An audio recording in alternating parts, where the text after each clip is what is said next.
What's Hello, up, Willie? how are you? I'm good. How are you? Hey, what's up? What's up? All right. Great to see you back. Good to see you. Yeah. Thanks. Yeah, last week was crazy for me. My kid had a play. She was part of the sound crew, so she didn't do any like stage performances, but she really, really, really wanted us to go to see her show that she's doing the sound for. So it was really cool. We saw some. It was 4 short stories of Edgar Allan Poe stories. So that were played out. Very, very, very nice. Very proud of her. She was super excited. Gave her a little flowers. Signed the little pamphlet that we got when we were there. She gave her autograph, so she felt like she was cool, and it was a lot of fun. I was very proud of her. So that's why I wasn't here last week, was because my kid had her very first play. So proud. Yeah, it was good last week. It was like kind of like a reunion with everybody talked to last week. So Oh, really? just kind of felt like old games. Yeah, the people I don't show. Oh, Yeah. cool. That's So awesome. Did you talk about anything good last week?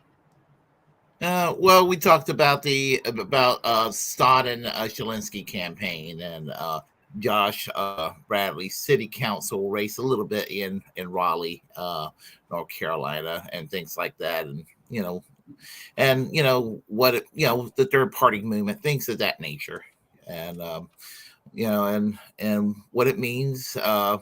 Why we can't rely on Bernie and AOC anymore. I think a lot of us realize that too. So. Yep. Yeah, we got I guess we better let everybody know that we're going to be only 1 hour today too. Yes, I got some major cleaning to do today. So definitely am going to we're going to be doing an hour show. So we're doing our little nicey things really quick so we can get to the good juicy stuff. Exactly. Yeah. I'll do a quick shout. Yeah. Is that me? Am I the one? What? Oh, okay. No, you like blanked out there for a second. Yes, you pulled a Mitch here. McConnell. Yeah. Yep. All right. Warren says he's out today, but he hopes to catch us live. And told us to have a great show. ACAB, ICE, border. Let's see. ACAB includes ICE and border patrol. Say hello to everyone.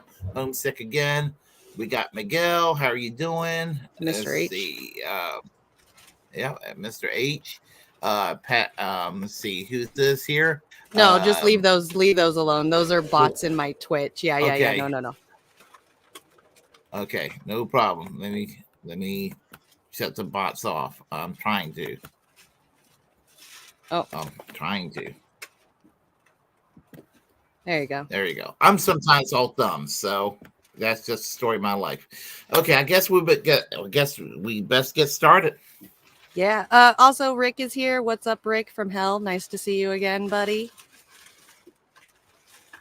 All right. So. Oh, Rick is here. I didn't see Rick, but hey, Rick. Yep. He's down at the bottom. All right. So let's get it going. We will start with. Oh yeah, here he is. There you go. I think your internet's all messed. It's either yours or mine. I don't know whose internet's messed up, but somebody's lagging today. Both are maybe. Well, I know my spectrum is a little queasy at the moment. So okay, that's no problem. Yeah. All right, so I'll start. We'll start with Ben Shapiro and Candace Owens this week are trading blows back and forth. Their feud is kind of escalating a bit. So I actually have the video of Candace Owens being interviewed by Tucker Carlson himself and talking about the video that Ben Shapiro put out about Candace Owens. So here's I'm only going to go through like half of this because I think they start talking about like Black Lives Matter afterwards. So we're just going to talk about the little the little tiff back and forth that they have. So here's like a snippet of her talking about the situation. So maybe there's a point in the video where he explains what exactly you did wrong, how you were wrong. I haven't seen it. But to call somebody, quote, absolutely disgraceful, particularly a coworker, seems like a pretty big step. And I really don't know the background here. What is that about? You know, there isn't much of a background. I saw the video when everybody else saw it when I woke up. No one warned you about it. Nobody warned me about it. It looks like maybe he didn't know he was being recorded. It looks Yes. like it was some sort of a private event. I got no clarity on the issue that he was particularly speaking on. And in what was said, I can't respond to it beyond what he's saying because it's just ad hominem attacks. I don't know. Yeah, because it's not, we specifically- disagree, or Yeah. I don't think she's correct, or maybe she doesn't know what she's talking about. It's absolutely disgraceful. Yeah, exactly. And so I can't respond to it on a level of intellect because there's nothing that he has expressed in that, at least in that short clip, that he fundamentally disagrees with in terms of what I said. But I will say that I'm not going to respond with the same ad hominem attacks. Yes. I don't think it helps further discussion. And if that was me that was caught on a video saying that about colleagues that I work with, I would be embarrassed. So I think that the video speaks more to Ben's character than it speaks to mine. Has he texted you to apologize or explain or anything? No, nothing. I haven't heard a single word. It just was sort of something that he said. And you know what? Ben and I have many disagreements, so I don't think that that's particularly something that's interesting. We disagreed on the COVID vaccine. We disagree on Ukraine and Russia. He has taken virtually every stance that has been the opposite of mine on every issue over the last 5 years. So I don't think that that's particularly remarkable. Vaccine. Really, I didn't remember that. Yeah, he was pro the COVID vaccine. I was anti the vaccine. We were all idiots for not getting the vaccine. So that's totally fine. I am totally open to people having a difference in opinion. Right. I would hope that amongst colleagues that it would always be civil disagreement. And I would never in a private event stand on a table and talk badly about Ben. It's a little weird. So he was on the left on those three biggest issues at the time. Is what you're saying? He has converted his opinions. He's accepted responsibility. He said, I was wrong about the vaccine. Oh, good.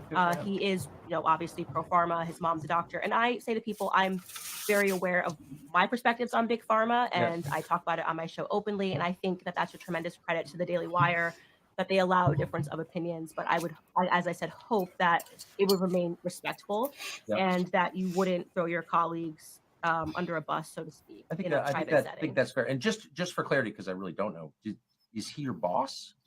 I think there's a lot of misunderstanding about Ben's involvement. He's not the CEO of the Daily Wire. He is not making the day-to-day decisions of the Daily Wire. And I do want to make it very clear because people are like, how could you possibly say Daily Wire after this? I have a very good relationship with the co-CEOs of the Daily Wire. Especially right now, the acting CEO is Caleb Robinson. He's a wonderful person. He's worked very hard to be where he's at. We have a lot in common that we connect on. And so people don't get to see that, which is unfortunate. Ben lives in Florida. He's not a part of the day-to-day movement of the Daily Wire. So it looks like it's just like a tit for tat kind of thing. Like they haven't been really on each other's side and agreeing with each other for years, it seems. So this is just kind of like another escalation between the two, really. Yeah, I think that the way I'm looking at it, obviously Ben Shapiro is a neocon, but it looks like, as it turns out, see too many, even within African American conservatives, you don't see this too much. But it looks like that Candace Owens might be a paleocon because she has sort of a non-interventionist attitude on Israel, or a hands-off attitude, which is, on that side, on the conservative side, it's kind of a no-no. And I mean, she's certainly against the council culture of, firing people, right. To her credit. I mean, this is one of the few times I want to tip my hat in favor of Candace Owens. I mean, mark this on your calendar. I mean, because I'm acknowledging she's correct on something. Right. Yeah. And you also put up a video where Do Dissidents showed the actual video of Ben Shapiro talking about Candace Owen on the stage as well. On this issue. So here he is. Yes. The question was about Candace Owens. I think her behavior during this is disgraceful. Without a doubt.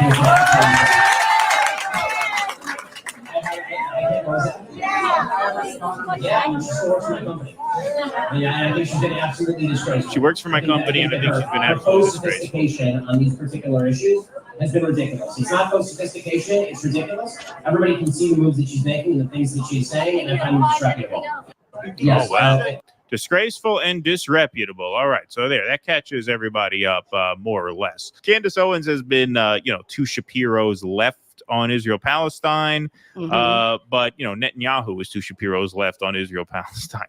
I mean, Ben Shapiro makes RFK look like Linda Sarsour, and so it is really difficult to please him on this issue. But she has gone, I guess, far enough left for him on this issue to the point where he felt the need to call her out publicly. Now, like I said, didn't take much interest in this story because I didn't think it would really go further than that. It would just be too damaging to his reputation to fire her over this. But Candace Owens tweeted, "Blessed are the peacemakers, for they shall be called the children of God. Blessed are they which are persecuted for righteousness' sake, for theirs is the kingdom of heaven. Blessed are ye when men shall revile you and persecute you and shall say all manner of evil against you falsely for my sake. No one can serve two masters. Either you will hate the one and love the other, or you will be devoted to the one and despise the other. You cannot serve both God and money." Now, 5:17 p.m., that's when he quote tweeted her. Candace, if you feel that taking money from the Daily Wire somehow comes between you and God, by all means, quit. See, that's interesting. I didn't see that coming. I didn't think he'd fire her. You get the balls. What was that? Do these guys have like audio things now or something? Yeah, they do. I think they do that occasionally. Oh, Yes. okay. I was like, where is that coming from? I didn't think he would fire her because I think, it would just be too damaging to their reputation. Like, conservatives have been screaming about free speech and cancel culture. And yeah, we know they're hypocrites on it, but this would be taking it to an extreme that I think would just be too obvious even to their supporters and fans, not all of whom are gung-ho on Israel. Candace Owens works for the Daily Wire. She has a lot of fans, and a lot of them fall more or less where she does. So I didn't think he would take it here. But apparently he did. And then she tweets back, "You have been acting unprofessional and emotionally unhinged for weeks now, and we have all had to sit back and allow it and have all tried to exercise exceeding understanding for your raw emotion." That's being very diplomatic. But you cross a certain line when you come for scripture and read yourself into it. I will not tolerate it. Now, as of this recording, to my knowledge at least, there have not been any further interactions between them. But if she ends up leaving the Daily Wire over this, that would be major. I didn't think he would fire her, but if he kind of pushes her out, because that whole thing, why don't you just quit? That's an underhanded way of pushing her out the door, because who wants to work at it, especially if you're Candace Owens and you can have a career anywhere you want. She may have some sort of non-compete clause, but those don't last very long. Those are very difficult to enforce, especially against someone as famous as Candace Owens. And so it would just be pretty amazing if he ends up forcing her out over this. Okay. When we talked about this on RBN, this was basically what I said. Yeah, and I didn't believe it. I'll eat a little shit because I just didn't think they would go this far. Yeah, it just seems like a little tit for tat for me. It just seems like they're just going to go back and forth. It's just a little bit of a fight. It's Candace Owens and Ben Shapiro. I'm pretty sure if they quit the Daily Wire, they're not going to have a problem finding other places to work, either one of them. So, Hello? Yep, I'm here. Oh, there was a little sound disappearing there. What were you saying? I was saying that I was saying that it doesn't matter. It seems like just a back and forth with them, and if either one of them quit, they're going to find decent work anywhere else. Yeah, neither their careers are by any means ruined. They got a healthy audience base in that regard, and it's kind of nice to know that the alternative media on the right, they fight just as much the ones on the left. Absolutely do. So I They mean, really it's not do. just a yeah. I mean, it's a lot of fighting on the other side too. Yeah, yeah. What They is got your egos. what do you think's gonna happen? Do you think she's gonna quit? Do you think she's gonna stay? It depends on how this Gaza Israel situation takes place, and yeah, it depends on how offended Ben Shapiro feelings get on this issue, because this is something that this is a hill he dies on right there. I mean, I think I mean he is like the neocon Zionist stereotype right there. I mean, Right. I'm not trying to say anything negative. Yeah, I'm just saying he is the stereotype, and that is kind of a hill he dies on. Mm-hmm. That's true. Yeah. So you think he Yeah. might I leave think nothing instead? offends. Huh? So you think he might leave instead? No, I think because even though he's not the CEO, Daily Wire is Ben Shapiro in a lot of ways. Right. I think she's more likely to leave than he would be, but this depends on how intolerable the situation becomes. It might be that it just might be that this might just be a temporary thing, and they'll just agree they'll agree to disagree. Yeah. Could be. Yeah. Okay. That seems So, yeah, we'll see. reasonable. You think this has just gotten a little bit too out of hand with the media taking over, the fact that they're just fighting? Yeah, pretty much. And nobody can have a reasonable conversation about Israel on any side of the spectrum. Nobody. I mean, there's no middle ground on this issue. Right. I agree. Really quick, say hi to Game.Film. What's up? Good to see you. Thanks for supporting us over there on the Twitch. And good afternoon, Miss Amber. Just wanted to say hi to 2 more people that showed up in the chat. So next in the news we have is Oklahoma's senator challenges. I think he was like a union boss or something, right? Yeah, Teamster president.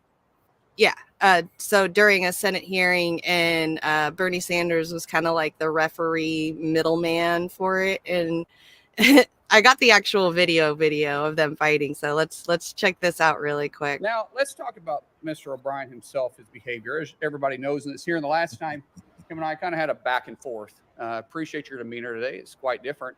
But after you left here, you got pretty excited about the keyboard. In fact, you tweeted at me 1, 2, 3, 4, 5 times. And let me read what the last one said. It said, greedy CEO who pretends like he's self-made. Sir, I wish he was in the truck with me when I was building my plumbing company myself. And my wife was running the office, because I sure remember working pretty hard and long hours. Pretends like he's self-made. What a clown. Fraud. Always has been. Always will be. Quit the tough guy act in these Senate hearings. You know where to find me. Any place, anytime, cowboy. Sir, this is a time, this is a place. If you want to run your mouth, we can be 2 consenting adults. We can finish it here. Okay, that's fine. Perfect. You want to do it now? I'd love to do it right now. Let's stand your butt up then. You stand your butt up. Oh, hold on. Big Oh, guy. oh, stop it. Is that your solution every Hold it. No, sit down. Sit down. Look at you. You know, you're a United States Senator. Sit down. Active. Oh, okay. Sit down, please. All right. Can I respond? Mr. Hold Chairman? it. Hold it. If Hold we on. can't, This no, is I have what the he mic. said. I'm sorry. This is Hold what it. he said. You'll have your time. Okay. Can I respond? Oh, no, you can't. This is a hearing. And God knows the American people have enough of contempt for Congress. Let's not I don't make like it worse. thugs and You- bullies. You have, And that's you what- have I don't the like mic. you because you Hold just it. described yourself. Hold it. You have the mic. Yeah. You have time. All right. Make your statement. Then let's do this, because I did challenge you and I accepted your challenge, and you went quiet. No, I didn't go quiet. I was. Hold on. No, You hold- challenged me to a cage match, No, acting like a sir. 12-year-old schoolyard Hold bully. it. Excuse Sir, me. hold on. Hold it. No, excuse me. I have the I mic. will say exactly. Senator what you Mullen, said. I have the mic. You have questions on any economic issues, anything that said, go for it. We're not here to talk about physical abuse. You brought. We're not him talking in. about, of course I And, did. let me show you his hearing, because I want to expose this thug to who he is. In You're not 2013 pointing at me. That's disrespectful. I don't care about respecting you at all. I respect don't people that respect you at all. respect. So All right, hold it. let me Hold it. No, You're one of Yeah, a hold hundred it. of the most Hold elite it, people please. acted. please. All right. This is excuse me. Mhm. This is a hearing to discuss economic issues. All right. If you have questions for Mr. O'Brien or anybody else on what he has said, go for it. I mean- But we're not here to talk about fights or I'm- anything else. I'm quoting exactly what he said. You can and say this what is- you want, This is but- your witness This you is brought. my And let me, witness. I'm exposing him You can as a talk person anything you who he want. is. So in but no fight. 2013, Nope. in 2013, O'Brien was suspended by the Teamsters for intimidating your own members. In 2014, you were part of, what would you say, organizing the harassment and intimidation of the Top Shelf crew. Chef, not chef. Top Chef. Okay. And then, and I think in the reports they said sexual, racist and homophobic slurs and death threats. 14 tires were sliced and 5 Teamsters were arrested. And you said, well, I had nothing to do with it. But however, in that same statement, you said, but if I get called to testify, I'll plead the fifth. This is a witness you brought in here. In 2017, you were removed as lead negotiator by then President Hoffa for UPS for your actions. And then in 22, when this guy was elected, what he said after he got elected was he wanted to bring the mob mentality back to the Teamsters. This is your guy. And you're obviously going to give him a chance to respond to your questions. Absolutely, absolutely, because this is my question. Because you called me out. I didn't call you out. Yeah, you did. You said anytime, any place. That's what you said. that. Let's get the record Okay. straight. Miss Hold it. No. Hold on. Senator Mullen, do you have a question for the witness? Yeah. Okay, let's hear it. Okay, so So anytime, any place. the rest of it is just them doing anytime, any place, blah blah blah, back and forth. Let's do it for charity, all that. So, what is your opinion on it? Because to me, it just seems like a bunch of white dudes fighting each other. Yeah. On the surface, I agree with you. On the surface, who's ultimately correct and who's an asshole? Senator Mullins is an asshole. I mean, I mean, you know, ideologically, I'm not on his side. You know, I mean, that's what it comes down to. And I just want to talk about the selective outrage he has about the part of sexist, racist, homophobic comments supposedly made by some of the what he perceived as union thugs or what have you. Only time he's going to ever denounce racism, homophobia, and sexism. I bet you any other context, he's probably cool or dismissive of it. Right. No, yeah, I agree. The virtue signaling because it's something that he doesn't agree with or whatever. Because it's a union guy and a CEO obviously fighting it out. I mean, the guy right here said himself, like, you know, he was self-made, but doesn't make any difference that he's still probably a greedy dude and doesn't like unions. It was a ridiculous tit for tat that definitely got out of hand for sure. And this guy's ego just seems to be getting the best of him. It's just funny to me. Well, I understand he's a martial arts. He deals in martial arts and everything. He probably would have hurt the union guy, but I don't think that union guy would just. I think he would probably hurt him. He probably would give him a couple of good slugs. I don't think that guy's going to come out, totally unharmed. Right. Okay. I mean, okay. I don't know anything about either one of the guys, so I have no idea. Yeah. So I was entertained by it. Bernie was like, "Come on, guys, we're not going to fight." Mm-hmm. That's what I was Poor entertained by. Was the referee having to hold down 2 kids trying to fight it out with each other like a schoolyard battle. Shit was funny. Yeah, pretty much. Yeah, it is. It is like a kid's playground sometimes. It is. But I mean, we all want it like that too, because I mean, we like us Americans, we watch some of like the hearings in other countries, like like in China and stuff, when we see them fighting it out and we think it's cool, and then we look at our own and it's really boring. So kind of see a little bit of action in there was very interesting. I love watching the British Parliament. I mean, they Yeah. don't fight or anything, but they combine civility with threats and insults. I mean, it's like the right honorable gentleman is a piece of shit.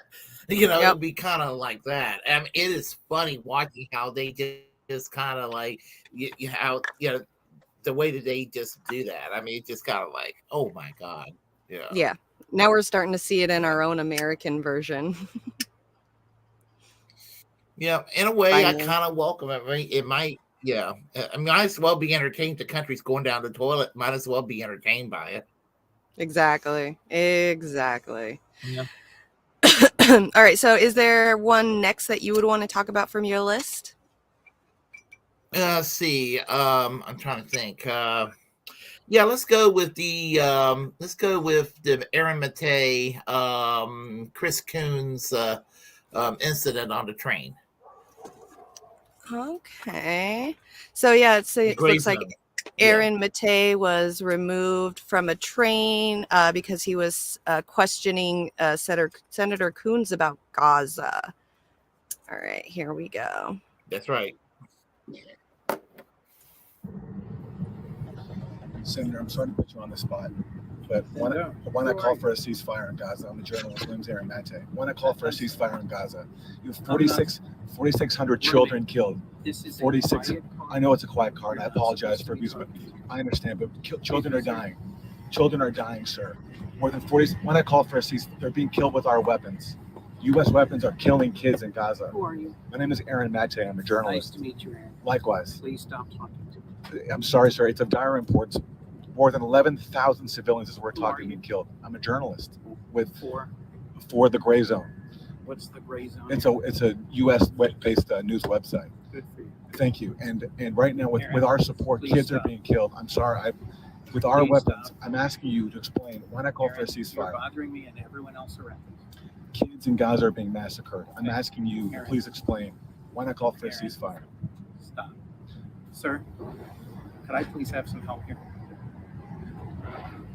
Kids are being killed with our weapons. Stop. I'm asking you to stop. Why not stop? Why not call for stopping of you to interview me? You're bothering everybody else around. It's a crisis right now. How did you get this seat? I bought the seat. No. He's bothering me while I'm trying to do work. And our government is paying for weapons that are murdering children. Guys, I'm asking why not call for a ceasefire. Aaron, can you explain that? Please stop. Can I ask you to explain why I call for a ceasefire? You've already asked me 5 times. I'm not going to call for a ceasefire. I strongly support humanitarian causes. I've urged the Israeli government to target their campaign against Hamas. But you need Do you think to the campaign is targeting against Hamas when Aaron, civilians are being massacred, when babies and incubators are dying because the please fuel is stop, being cut or off? I'm going to have you thrown off this train. Please stop doing this. I have to You've ask these asked me questions. 10 times. I know, and I You're will getting keep. as professional, measured, appropriate an answer out of me as you can. This is not professional journalism. Please get up and leave now. I don't think it's humane to be massacring kids. That's the problem here. That's I right. realize I'm not I don't being think it's professional. humane to be massacring kids either. Okay, then and why I are we think when supporting it? Hamas massacred 1,400 Israeli civilians, the whole world should unite in opposition to terrorism. First of all, the number is 1,200. It wasn't Are entirely we going to civilians, but quibble over regardless. how many civilians were massacred by Hamas? It's important to be precise. It's important, It is important to be precise. But yes, civilians were massacred. I'm a senator. Does that give us This the right is to a quiet car. You're breaking the basic rules of how we operate on Amtrak. Okay, and the question Please is, stop. and I believe we're breaking international law by supporting Thanks for massacres your of opinion. civilians. Yes. You've had a lot of my time. Please move on. Why not at least call for a ceasefire?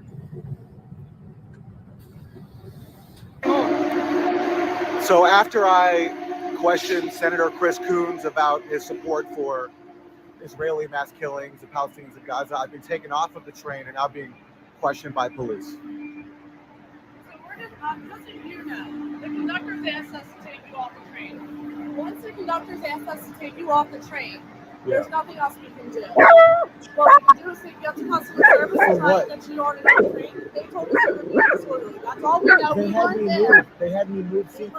We weren't there, so I have my change off. What happened was I sat train go by so I can hear you. I don't want to be rude and not hear you. So what happened was I sat across. Hold on, let the train go by so we can hear you. I don't want to. Okay. You to have to repeat yourself in order for us to yell. I got it.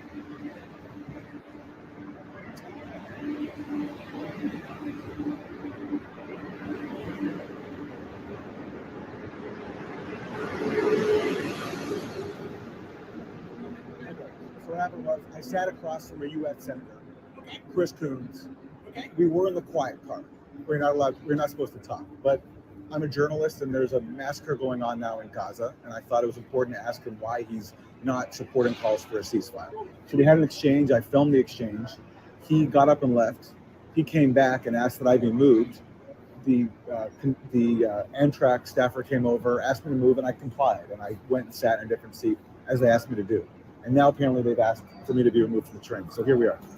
So all we got was from the conductor wanting you removed from the train. Okay. So the conductor's in charge of the train, right? Front to back, side to side, top to bottom. Yeah. If he asks, hey, we want this gentleman removed, I go get a station manager. Hey, is there something we can work I out to get the understand. gentleman? And this is a senator, and he has power, so he probably.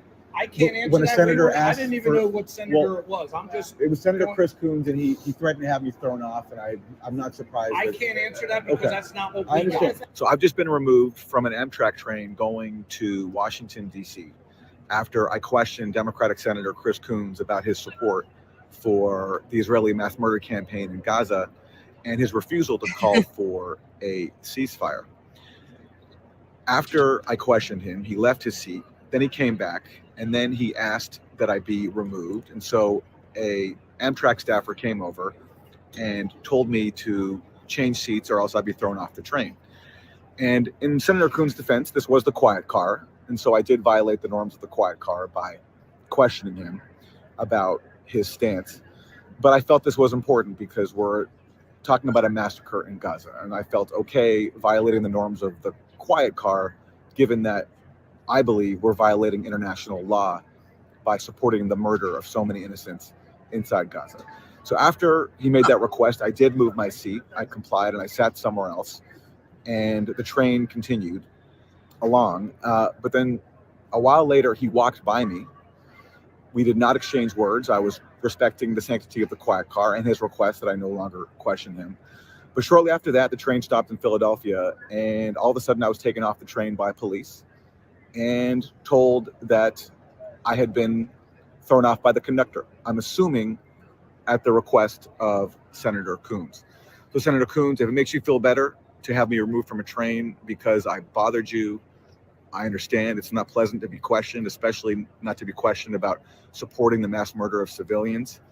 But what I hope you will still address is why you are supporting this mass murder, why you won't call for a ceasefire along with some of your Democratic colleagues who are in the House. And I don't regret at all questioning you about that, even though it was in the quiet car, because I mean, that I give him props for at least trying. I mean, at least he's holding himself accountable by admitting the fact that he violated the sanctity of the quiet car, but he felt like the questions were necessary because they were serious enough. So he's holding himself accountable. I give him props for that. And these questions are serious. I mean, I looked this guy up while this video was playing. This guy is a Democratic senator from Delaware. Obviously, you know, not really that big of a thing. So, but he's a Democrat. So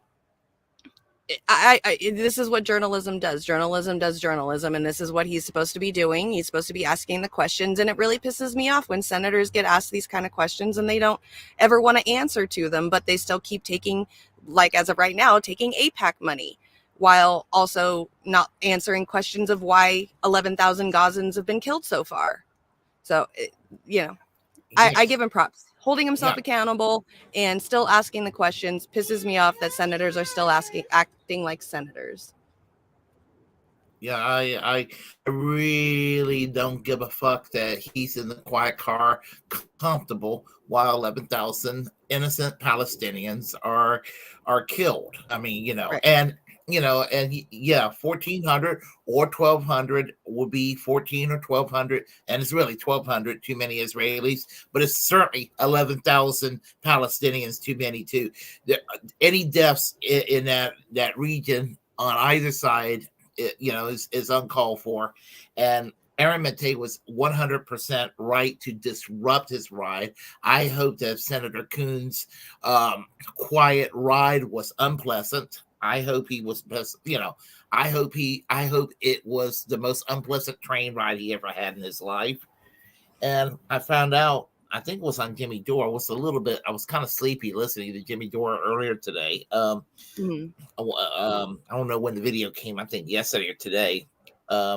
Apparently, Aaron Mate complied, and he went back to his section, and he tweeted it out, and it went viral. And he found out while he was on the train, Senator Coons, and then he had him kicked out of the train anyway after Mate complied. So that yeah, he's an asshole. That senator, he's just a empty suit and tie if there ever was one. Okay, that's good to know. All right. I've heard of his name and I've heard about him, but I didn't know too much. And so when I saw the video, it's just, it absolutely reminds me of, all the rest of the other senators that never want to answer any questions. Even just Bernie Sanders himself, asking questions about Ukraine and Russia and saying, you're paid by Russia. Like, come on. Like, you're a senator, you're supposed to be taking care of your state and, part of this country, and anybody that has dissenting voices against your opinions, you're just going to kick them out. I mean, this is what the First Amendment is all about, especially with Aaron Mate getting kicked off the bus or off the train later.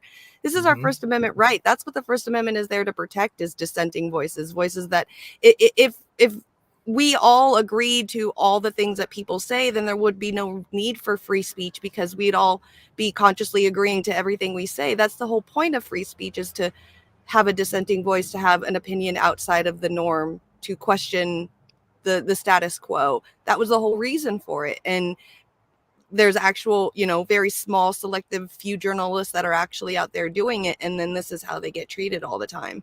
And it just sucks that we're in this situation now. And I just hope like there's like that collective conscious change shift or something in people, and we start, I don't know, rebelling against or figuring out ways to fight back against it.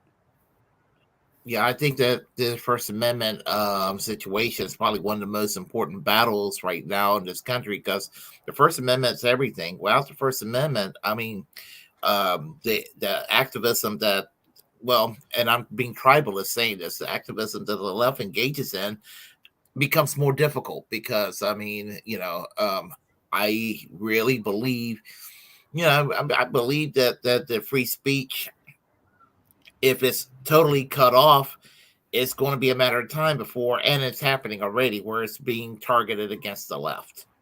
Again, I defend the free speech of everyone, even people I find utterly disgusting, politically speaking, because I'm selfish. I want my free speech protected too. No, I completely agree. Yeah, I agree. Yeah. All right, we'll get on to the next one. All right, so this is very interesting stuff that is happening up in Iceland.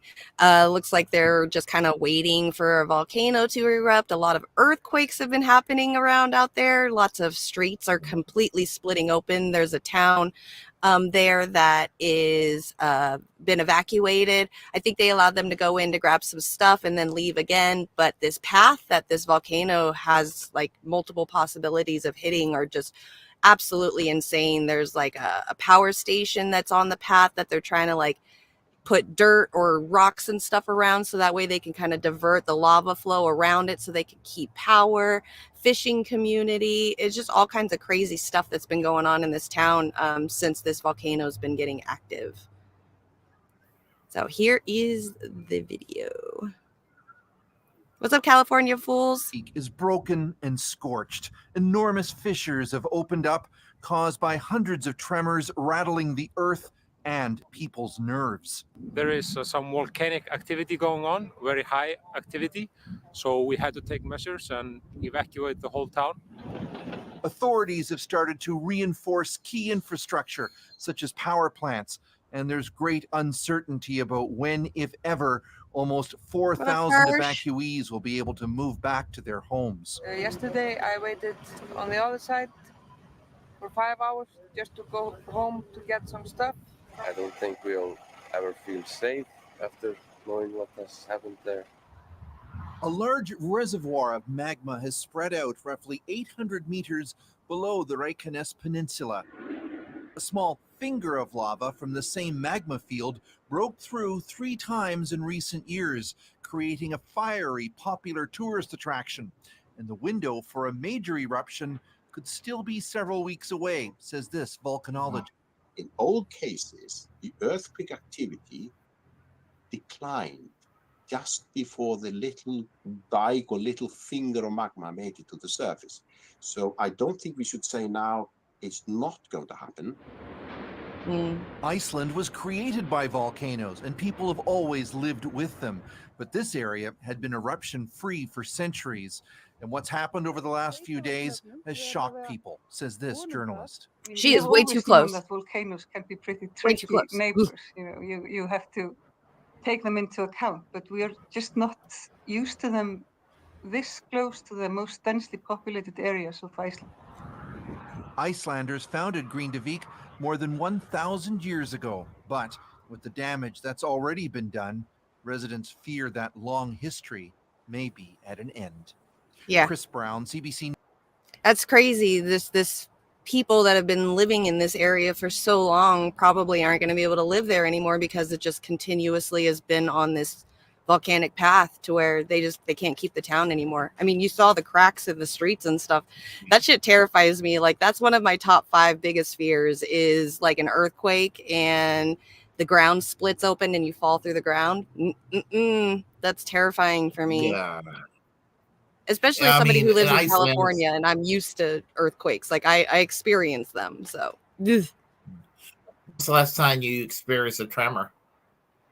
I think we had a little one about 1.5 years ago that wasn't too far away, and it frightened me a little bit, but I'm kind of used to the shaking and stuff. So I mean, we haven't had like a big one since like 94, 96 one, the big giant one in LA. So Yeah, we had an earthquake here in North Carolina in 2011, the first one in over 100 some years, and it was a tiny tremor. I mean, I didn't even realize it was going on. I was at work when it happened, and there were people at work that noticed that there was a little shaking on. At the time when it was happening, it was like at 140 something, 142, 143, and I was like, yeah, I don't remember it happening.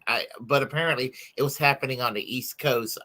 There was some places where various people were experiencing some tremors on the East Coast. And the East Coast is not known to have earthquakes, but in Iceland, for centuries, not experiencing volcanic eruptions. You know, those what they call tectonic plates underneath. You know, they I mean, they're going to go and slide around every now and then. It's horrible that that's potentially happening, but I mean, it just, you know, it's a matter of time that it just happens. You know, just and this is creation of countries and islands. Like, we're literally in real life watching future nations be created by Earth itself. I mean, all these land things didn't just come out of nowhere. I mean, we see it happening in Hawaii as well. In the Hawaiian Islands, the volcanoes are creating bigger lands. We just got to wait for, you know, a long time for the Earth to kind of get it back to normal and start creating plants in there and stuff. But this is how land is created. This is nature at its course, and we're just kind of in the middle of it, in the way, you know. And I personally, as human beings, think that we need to, you know, kind of, you know, live around that and be able to kind of evolve with it, you know. So I really feel bad that everybody's losing their homes in Iceland, and they're, you know, probably never going to be allowed to go back after all this stuff is done. But this is life that we're watching. This is the creation of Earth. To me, it's just it's scary and it's terrifying, but it's beautiful at the same time. I love seeing it. To me, it's amazing.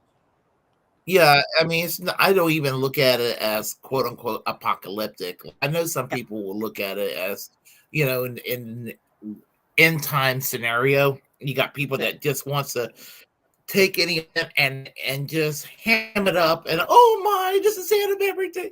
No, it's just the way the world evolves. I mean, there are things that we're doing in our world that irresponsible polluting of our planet. I mean, things of that nature. And again, even if 80% of human civilization collapse because of our stupidity as the human race. I mean, I think that the 20% will get smart about it, and it will probably be a couple of thousand years, but the world will repair itself. Yes, absolutely. In the bigger scheme of things, no matter what we do, the earth is going to continue ongoing and balancing itself out. That's just what it does. It's nature. So I agree. It's really sad. I feel, like I said, I feel really bad for that community because, they've been doing that for years and hundreds and obviously 1,000 years since they've found that spot.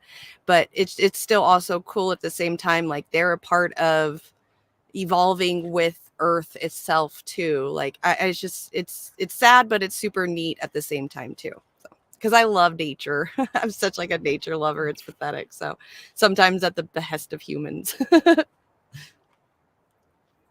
I'll tell you a quick story. I have a friend of mine in 1989 was web surfing, and he found a package deal to Iceland from Fargo, North Dakota to Iceland for $500 for 3 days, 3 nights, flight, room and board at the hotel, for $500. And he said, if I could scrape up some extra spending money, I'm going to do this.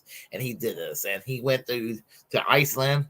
And I was like, Dwight, what was the poverty like? He said, I actually had to look for poverty in Iceland. I could not find it. Yeah. Yeah. Absolutely. That's the kind of society they have and everything. I was like, just like, anyway, just one of those things I just wanted to mention. So. Yep. I agree.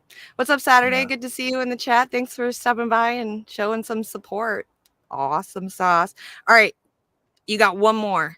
What's gonna be your last? Oh, I would say the Assange one, where Thomas Massey and the squad. And I'm going to say something, positive story from the squad for a change. Join forces to demand Biden to drop charges against WikiLeaks founder Julian Assange. Oh, okay. Hold on, let me get this going. All right, you got it. So they're just here. We'll watch it because this is very interesting. All right.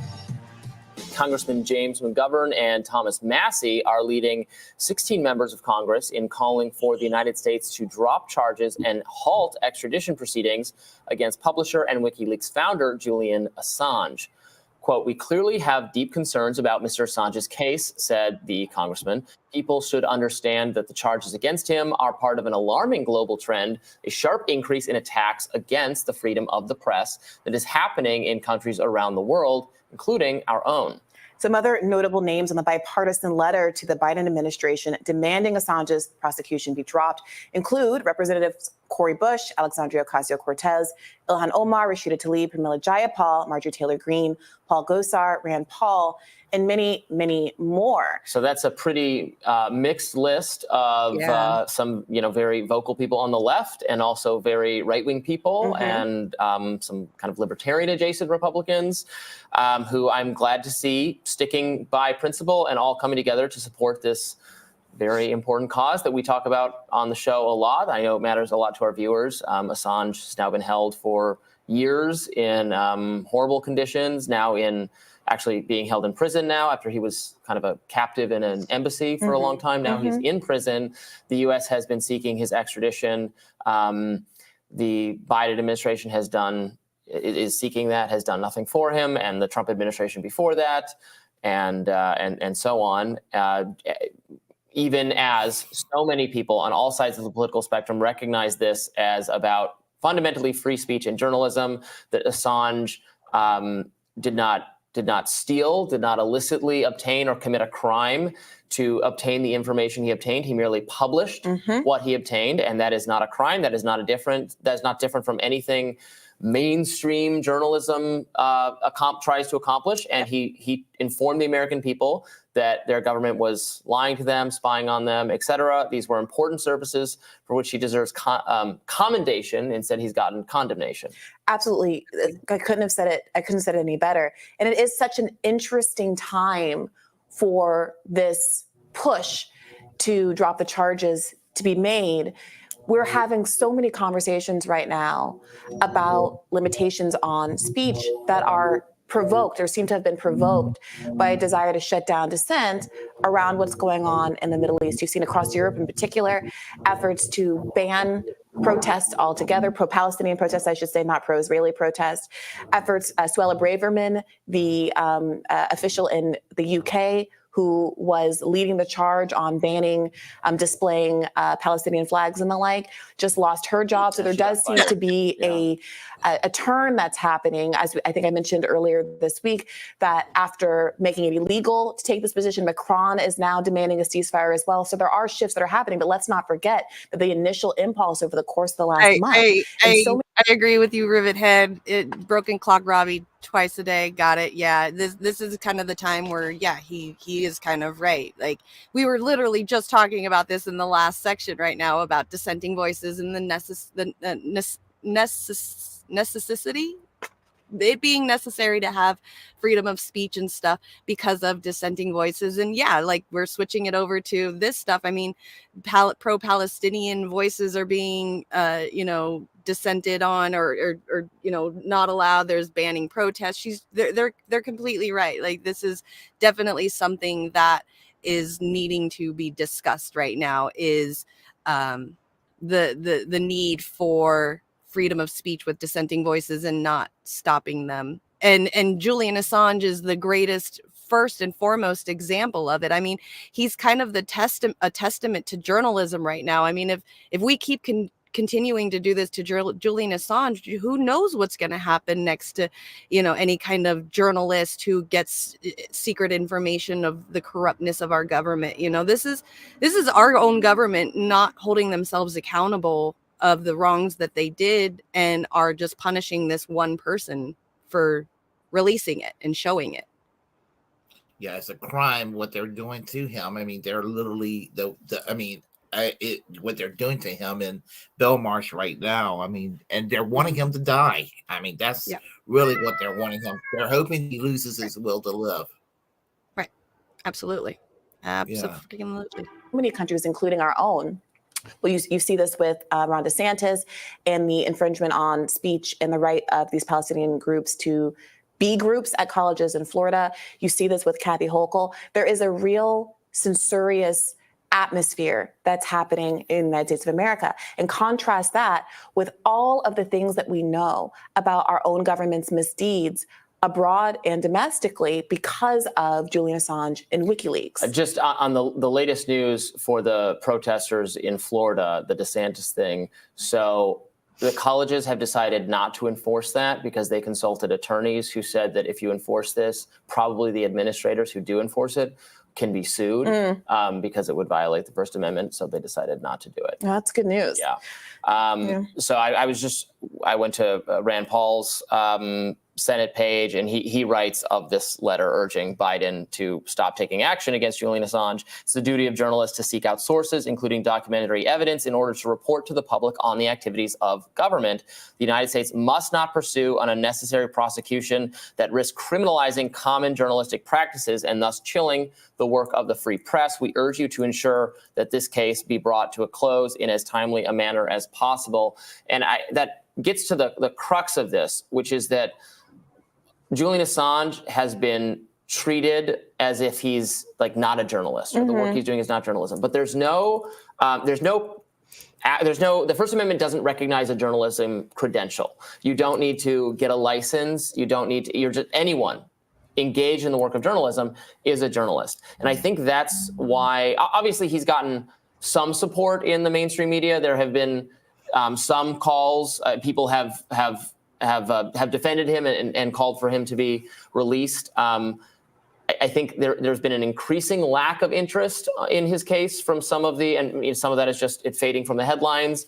I think some of it is his cause actually being taken up by some more right-wing figures. And then seeing as like, oh, this is a right-wing figure because he has that.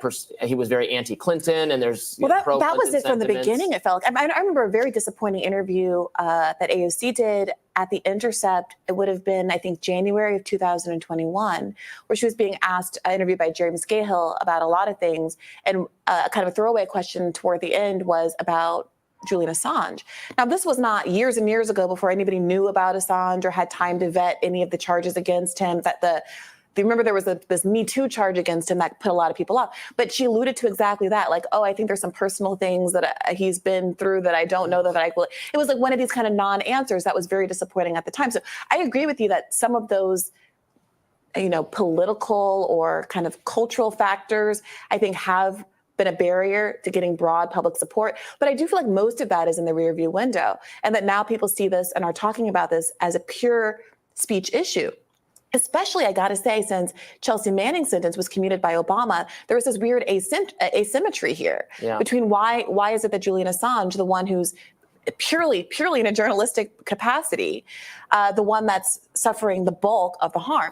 And even if you thought he deserved some punishment, which I obviously do not, at this point, after he's been punished for years and is in a high security prison right now in the UK, suffering, we talked to his brother recently, from the mental health strain. He has a young family. At what point are you not just going to let this go? And what are the political costs to not letting him go? It does seem like Biden could use a real win right now. It's not clear what the voter coalition of people who would actually disapprove of this are. So why not also take the opportunity to get a little buy-in, a little trust with your voters? Trump made it sound like he was possibly going to do it, and then he didn't go through with it. He was a little distracted, I think, following his election loss. Which was a real shame because actually a lot of his supporters wanted him to. Tucker Carlson lobbied for Julian Assange to be freed, talked about it on his show, actually, and we covered recently he has now gone to visit Julian Assange, I think, to do an episode about it. So that's great that they've done all this stuff. To me, it just seems like it's just, it is bipartisan, obviously, but it feels like it's just an ask again. It's another ask, and it doesn't feel like there's any oomph behind it. Okay, it's bipartisan, but these are all the same people that have been wanting Julian Assange and have been screaming it for a while now. So I just feel like another ask is just another ask. Of course I'm going to support it, but like, when are we going to get some oomph behind it? This guy needs to be free already. He needs to be freed and everything. I'm glad that there's a bipartisan. One of the few times, usually when people talk about being bipartisan, it usually means the Republicans have a bad idea and the Democrats jump on board and say, hey, we're on board with you about this. But this is one of the few times where I'm going to say great for the squad. They've done something positive in first time in years. The squad is supporting pardoning Julian Assange. I'm glad. They've been kind of dormant for years as establishment Democrats, so that's great. The Republicans like Thomas Massey, who's more libertarian leaning. That's consistent, and I'm okay with working with people like Thomas Massey. Now, I think that Marjorie Taylor Greene, if she is sincere, good for her. I hate to say that, but I think she's saying that in contrarianism. As soon as a Republican president is in there, she's probably going to be okay with having Julian Assange, staying in prison. She's partisan and wants to be contrarian. I don't trust Marjorie Taylor Greene in that regard. I think there's a little bit of opportunity. It's just a way to jab at Joe Biden, which I'm okay with jabbing at Joe Biden politically, but just an observation. I agree.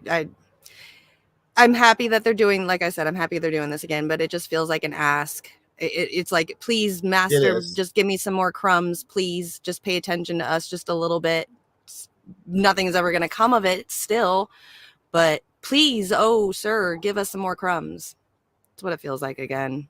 It's Yeah. So, he needs to be out yeah, I already. mean, yeah, he needs to be out. He's just rotting away in prison, and Right. just I'm sure that there are probably other people like Julian Assange. They're rotting away in prison too. That they're not even being discussed about. But I mean, he's the highest profile person in that regard. Right. But then also on the other side, there's like, people who have actually leaked information that have done their jail time and are out and are free and still talking about it. Chelsea Manning is one of them. Like, she did her a little bit of time and she's out and, still out there fighting and stuff. Like, why is Julian Assange stuck in a prison for so long when we've heard about like 2 or 3 whistleblowers since, at least 2 or 3. There's at least 2 handfuls full of people that, just 2 or 3 in the recent years that have leaked stuff and aren't even in half as trouble as Julian Assange is. Yeah, there's for some reason Julian Assange is the point man that they want to make an example out of. I mean, they really do want to make it. I mean, he apparently he's caused a lot of problems. Which on one hand, I am glad he caused those problems to the U.S. I'm actually glad he caused the problems he caused. But but on the other hand, he doesn't deserve the punishment that he's getting.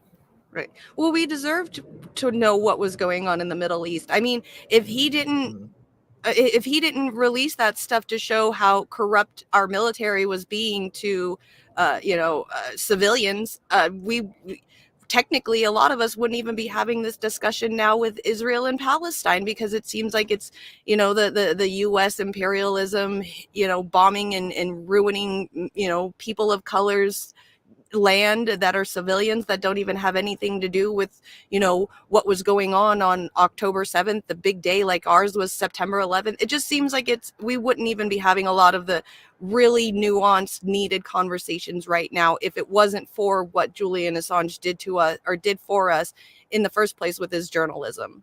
We would all still be like gung-ho, go America, bomb them and all that stuff. So yeah, absolutely. Yeah. That I went to it's a hands off of Assange event last year. It was our first protest I went to in years. It was a very good event too. I felt I just got out of the loop for a while with the protest and came back. I felt like I felt like I came back home. So good. Anyway. Hey, I know you said this has got to be an hour show, so I know that you got some things you need. Yeah, to my take care sister of, so. is in the house right now waiting for me. Actually, she's already getting started. I could close the show if you like, and No, it's if good. you want to, yeah, okay. Well, I know that any announcement. All right. So tomorrow night I've got the show with Warren. So we're gonna be doing that. I'm gonna try to get it onto my my Twitch channel. We tried to do that last week, and I think the trying to dual stream to Twitch and YouTube made Twitch not want to stream mine. So we're gonna take it off of YouTube, keep it on my Twitch. So I will be here tomorrow night with Warren for our secret show, midnight Eastern, 9 Pacific. And then I'll probably maybe randomly do a stream either tonight or tomorrow afternoon for some more gaming. That's pretty much what my Twitch channel has been all gaming all week. I've over hit my goals of subscribers. I'm so excited. So I'm about to put up some new goals. So maybe I could start working on some of that. This whole Twitch thing has been absolutely amazing. I'm affiliated now. So it's been a lot of fun, and I've gotten a lot of support. Definitely my friend Hirsch and his community has been absolutely incredibly amazing and nice and kind. So it's just a really nice change of events after so many years of being in the political media sphere of egos and competition and stuff, going to this gaming sphere of just kind people who just want to help out and just be really cool all the time. And it's been really, really, really fun the last couple of weeks, really getting to experience that. So thanks for everybody for the support over there. And I will be back on to my channel. If you want to follow, it's the name's right here, Scarlet Sativa on my Twitch. I will be streaming anything, lots of games. If you guys have suggestions for games, I have not played a lot of games in the last 10 to 15 years. And so I am down to experience new games for the first time, or old games for the first time ever as a newbie. So if you have any suggestions, let me know, reach out to me, whatever you got to do. And yeah, that's it. What do you got? Okay. I was going to say, well, we're at 40 subscribers at the last count on the Bragglands channel. We're just starting. So everyone, it's great that you watch it on the Willie Bragg Show. When you watch it on YouTube, wonderful. But please watch it on Bragglands. We're trying. Let's try to go for 100 subscribers. Let's go and try to strive for 100 subscribers for the end of the year for Bragglands. To try to get us to 100. We just need to get that good start right there. So if you don't mind, if you haven't subscribed to Bragglands, please subscribe to Bragglands, because that channel, we're trying to grow that channel too. I just want to state that out real quick, and everything. And tomorrow night's the secret show with Jimmy and Warren. I'll be at work, but I'll be listening to it while I'm at work. So you guys got my support even when I'm at work. So awesome. But anyway, yeah. So, and I'll be streaming intermittently throughout the week. I haven't been doing it lately on a Saturday for whatever reasons, but I won't be able to do it until Saturdays until December because of at this point, because we're understaffed right now. So everything being what it is and all of that. So, all right. And I guess until next week, Jimmy, I guess we'll be back here again, same times, same channel. I guess we'll do the regular 2-hour show next week. Yeah, we'll be back to a regular 2-hour show next week. We will be showing a show next week. It'll be the day after Thanksgiving, so hopefully y'all aren't too busy with all of your fun holiday stuff. Thanksgiving sucks anyway. Boo Thanksgiving. Yeah, that's it. All right, so stay high, everybody. You got anything? All right, that's it for me. So yeah, stay high, free Palestine, and free Julian Assange. Yeah, stay high, free Assange, free Palestine, and that's right. Preserve free speech for everyone. There you go. All right. Peace out, everyone.